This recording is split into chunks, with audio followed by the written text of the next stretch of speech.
반갑습니다. 11월 9일 수요일 큐티 스케치 시간입니다.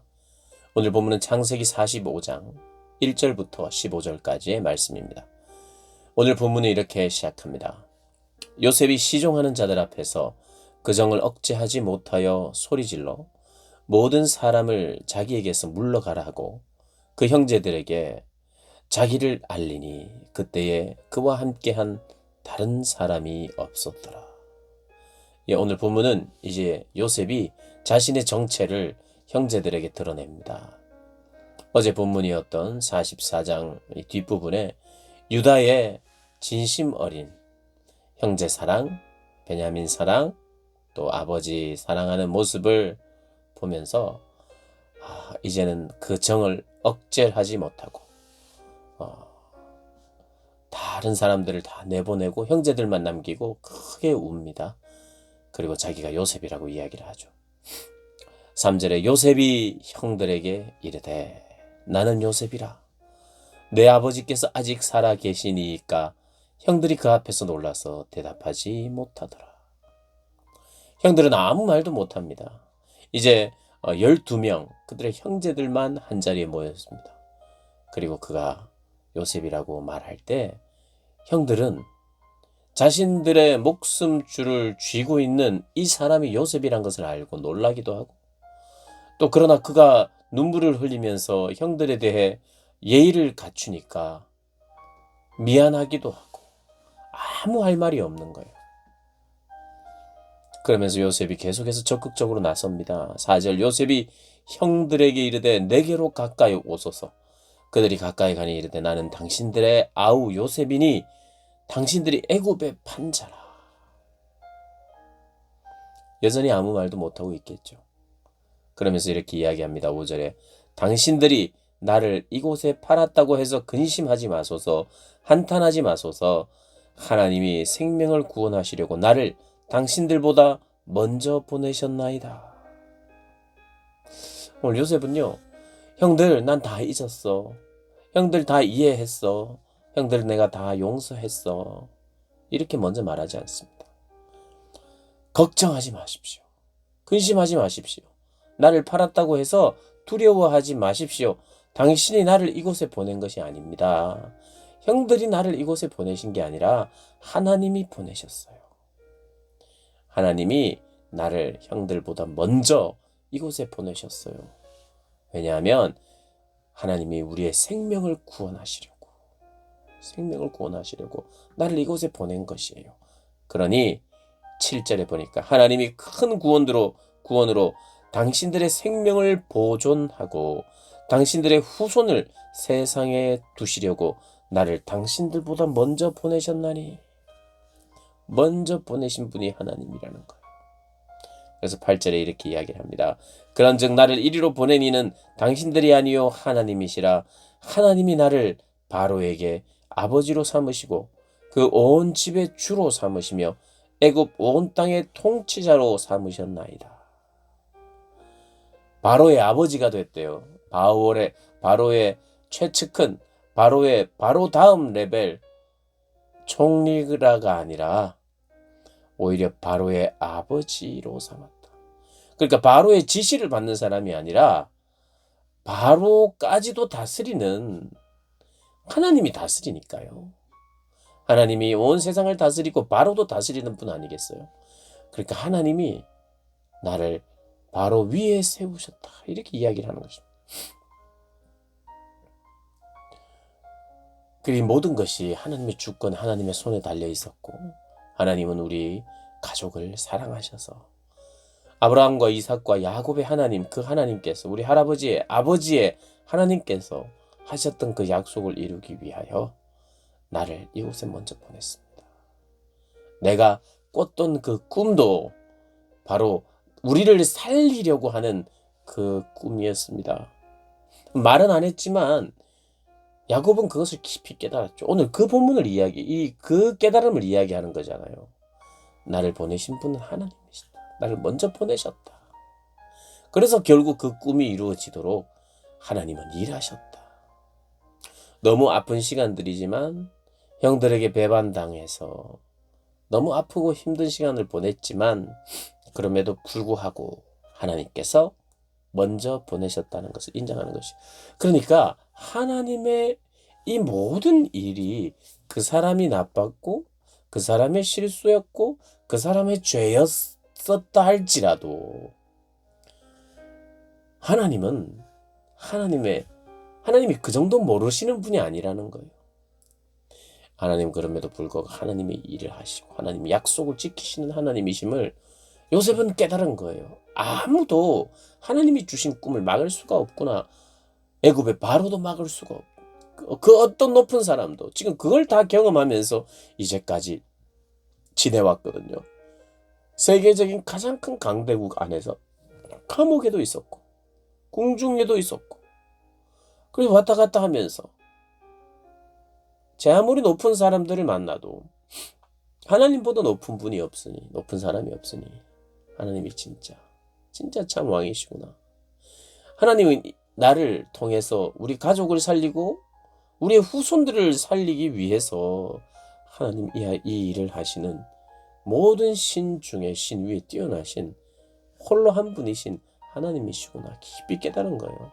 그 하나님의 손길에 그가 닿아 있으니까 형제들이 상처 준 것도 맞고 형제들을 봤을 때는 형제가 왜 나한테 저 사람이 왜 나한테 이렇게 했을까 이 초점을 맞추면 그 사람이 한없이 믿고 그렇지만 크신 하나님을 이렇게 계속해서 더 바라보면 사과를 받을 필요도 없는 거예요. 내가 뭐 용서하겠다 이것도 뭐 합당하지 않는 거예요. 형들 나한테 미안해할 게 없어. 난 오히려 하나님께서 형들을 통해서 나를 보내주신 거니까 지금 그 이야기하고 있는 거예요. 그러나 물론 하나님은 또 그리고 그 형제들은 그들의 스스로가 돌이켰어야 되고 하나님은 그것을 또 지도하시고 그들이 정말 평안치 못하고 하나님과의 관계가 가족과의 관계가 평안치 못함을 그래서 그들이 화해해야 되고 화평을 만들어야 되는 그들의 몫이긴 해요. 그리고 실제로 하나님은 그 형제는 형제대로 깨닫게 하시고 돌이키게 하셨고 요셉은 요셉대로 성장시키시고 새롭게 하셔서 그들이 만났을 때에 서로 사랑할 수 있는 그런 이유가 충분한 거예요. 요셉도 그 형들을 받아들이고 사랑하고 함께할 이유가 너무 충분하고 분명한 거예요. 누구 때문에요? 하나님 때문에. 이 일을 계획하시고 진행시키신 하나님 때문에 그리고 먼저 꿈을 주시고 먼저 나를 보내신 그 하나님 때문에 형제들을 미워할 이유가 없다는 거죠. 그 요셉은요. 작은 자기 집에 관리자로 처음에 있었어요. 아버지가 채색 옷을 입히고 그리고 거기서 사실은 어려서 17살까지 가정의 관리자로 훈련을 받았어요.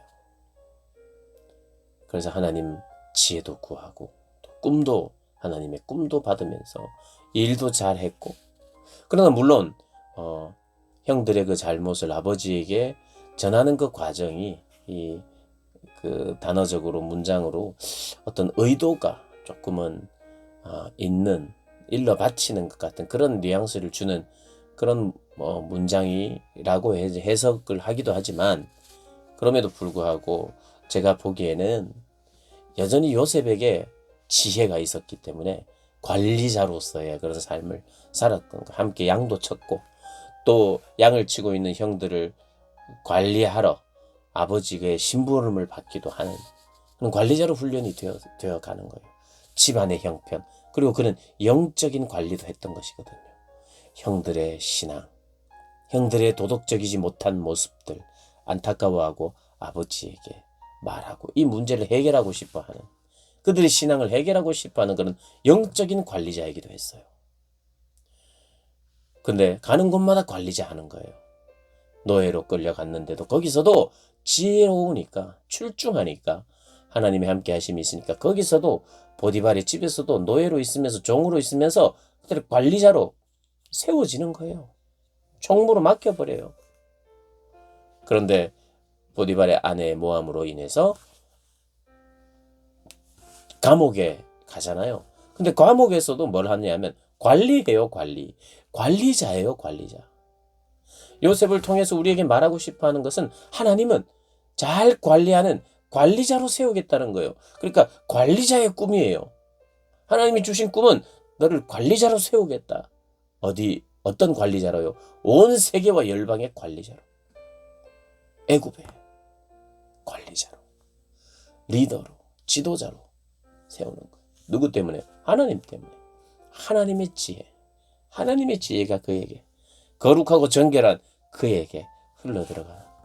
그래서 하나님이 꿈을 주시고 꿈으로 말씀하시고 하나님과 교제하는 가운데에 술 맡은 관원장의 꿈도 충분히 해석할 수 있는 확신이 있었어요. 왜요? 그의 삶 안에 하나님과 교제함으로 말미암아 다스리고 통치하시는 미래를 알려주시는 분이 하나님인 것을 경험적으로 경험하면서 살았거든요. 그러니까 그에게 말하는 거죠. 그리고 2년 뒤에 바로하고 몇 마디 하니까 바로가 바로 총리로 세워요. 인장 반지 다 줍니다. 네 마음대로 해라. 네가 왕이다 이 뜻이에요. 왕은 여기 요셉이다. 요셉의 말을 다 들어라. 이렇게 이야기한 거죠. 요셉보다 더 지혜로울 수 없으니까 바로도. 그러니 하나님이 마음 먹으시면 물론 요셉의 죄짓지 아니하고 하나님 앞에 서 있는 그런 정결한 모습이 있어야겠고 순종하는 모습이 있어야겠죠. 근데 어쨌든 하나님의 손, 하나님이 한번 꿈꾸고 일하시고 진행을 하시면 아무도 못 막고 결국에는 그렇게 되는 것을 보게 되고 그의 고백 속에 원망이 남아있지 않아요. 인사차 하는 소리가 아니죠. 진심으로 형제들을 받아들일 이유가 충분한 거예요. 요셉에게는. 형들 나한테 미안할 필요 없어요. 물론 미안할 필요 없다는 이야기는 안 했습니다. 근심하거나 한탄하지 마십시오. 하나님이 보내신 거지 당신들이 보낸 게 아니래요. 당신들이 아니라 이렇게 이야기하잖아요. 나를 이리로 보낸 것은 당신이 아니다. 하나님이시다. 하나님의 계획이 있었다. 그래서 하나님은요. 요셉을 노예로 부르셨지만 애굽에서 하나님 부르신 거 아니겠어요? 요셉을 애굽으로 부르셨어요. 노예로. 그러나 거기가 어떤 길로 초대하신 거예요? 생명의 자리로. 그러니까 생명의 초대예요. 요셉을 먼저 생명으로의 초대를 했고 또 이 요셉 역시도 형들과 가족들을 생명으로의 초대. 형들 여기 와서 육신적인 기근을 해결하시고 형들 우리의 영적인 기근을 해소하면서 우리 가족이 한번 같이 살아갑시다. 이렇게 이제 이어서 내용이 나옵니다. 오늘 여러분 45장 5절부터 8절 몇 번 읽어보시고 묵상하시고 나에게는 이런 하나님의 명확하고 뚜렷한 더 큰 계획 때문에 나를 지금 이 자리로 가게 한 어떤 사람들을 계속해서 미워할 것인가? 나를 이리로 보낸 것은 너야! 너 때문이야! 라고 하는 그런 생각과 마음으로부터 여러분 이렇게 요셉이 물론 요셉이 너무 잘 됐기 때문에 형들에 대해서 원망하는 마음이 전혀 없을 수도 있어요. 요셉도 여전히 지금 어떻게 하다 보니까 형들이 만났는데 노예로 있다. 이러면 물론 좀 입장이 좀 다를 수도 있습니다. 요셉이 너무 잘 됐기 때문에 더 큰 그런 은혜가 그를 사로잡아서 정말 형들 아무 걱정하지 마십시오. 물론 이랬을 수 있어요. 그런데 근본적으로 하나님이 우리에게 주시는 은혜는 그것이 은혜인 줄 알면 그 은혜는 내가 받은 은혜는 적네요. 비교하면서 적네요. 하면서 한숨 쉬는 은혜는 없어요. 그렇다면 하나님의 은혜를 내가 누리고 깨닫는다면 용서 못할 일이 없어요. 못 받아들일 일이 없는 거죠. 나는 못 받아들이는 사람이 있는데 나는 안 되겠구나 이렇게 생각하는 뜻이 아니라 내가 하나님의 은혜를 더 깊이 알면 용서가 가능해지구나. 용서하려고 노력할 것이 아니라 하나님의 그 크신 은혜를 내가 더 깊이 깨달아야겠구나. 하나님 더 깨닫는 마음을 주십시오. 그러니까 하나님께 집중해야 돼요. 내가 용서하지 못하는 여러 사람들을 보면서 무거운 짐으로 내가 이거 다 용서해야 되는데 하는 무거운 짐으로 있으셔서는 안 되고 내 힘으로는 안 되죠. 내가 사람을 볼 때는 할 수 없죠. 근데 크신 하나님의 은혜 그것을 자꾸 바라볼 때 사랑하고 용서하고 함께 해야 될 충분한 이유가 우리에게 생길 줄로 믿습니다.